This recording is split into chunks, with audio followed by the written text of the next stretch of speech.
Howdy lads, thought I'd give a little update on where I am with the current restoration. This is still my mystery PYE. I still haven't figured out exactly what type of model it is. Anyway, so I guess as you can see I've been recapping. So lots of orange drops in there, and a couple of the yellow ones are the these guys are the 1000-volt guys.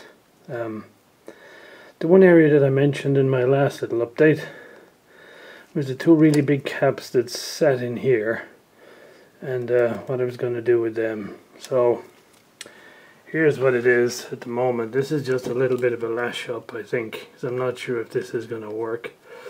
But this cap was a 2 microfarad 450 volt job, and this one is 2.2 microfarads at 450 volts. This one over here was a 50 microfarad 12 volt, and that's a 47 microfarad 50 volt. So in theory we should be good. However, if I look at the old ones, this is the 2 microfarad job, and doesn't even necessarily look like an electrolytic because both ends are isolated. However, according to the parts list, it's an electrolytic. And I guess the only way you get to 2 microfarads is with an electrolytic. Anyway, it's that one, and that's the other one that sat beside it. So these two were sort of clamped together. That's clearly an electrolytic. Anyway, at the moment they're replaced by these two little itty bitty guys here. And we shall see. And the other thing I noticed is this area here around the on-off switch. There is a little hole here off-center in this bottom plate. I don't know if I can see it or not. And there is also a lug follower which would have activated something right on the bottom, but all the mechanisms are either never there or long gone.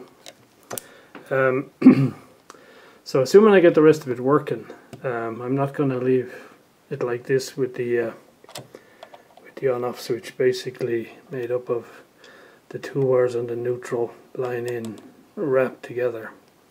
So we'll have to do something. Fortunately there's lots of holes on the side of the case here, so I have plenty of room to put inline fuses and stuff. And on the other PYE that I worked on, the way somebody had previously fixed the on-off switch problem was by replacing the volume pot, the 1 meg pot, with a pot that had a switch on it as well. So if I can find a long shaft 1 meg pot, that might be my fix for that bit.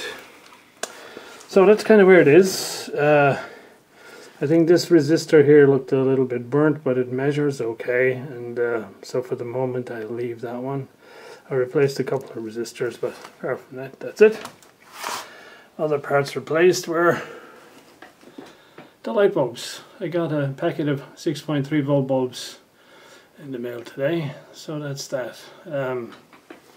So what else have I done to it? So from this end, a bit of a general clean up. Took some of the rust off the IF cans and stuff, and just generally cleaned wherever I could. You can see the big electrolytic there is replaced with a new one. Unfortunately it's got the ring clamp on it, which makes them so much easier to change than the old style. One valve casualty, which is here. I just couldn't prise off the cap, no matter how delicately and gingerly I faffed around with it. In the end, at one point when I rotated it, it took the top off the valve, and so I had to get it out of the connector. However, I have a replacement valve, so hopefully when that comes time to do that, we'll be in good shape. Generally did a bit of rust removal, and even the rubber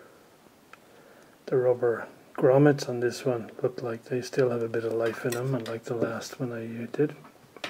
So there we go, that's how it's coming along. I suppose, oh yeah, I checked the mains transformer primary. There's certainly no shorts on it. It was set to run on 215 to 235. I'm at 250 here, so we'll be running on a different setting on the primary when I get it going. So I think we'll definitely have the old variac out, and we'll crank it up slowly, see how we go. Right, that's where we go. I'll post maybe the photograph separately.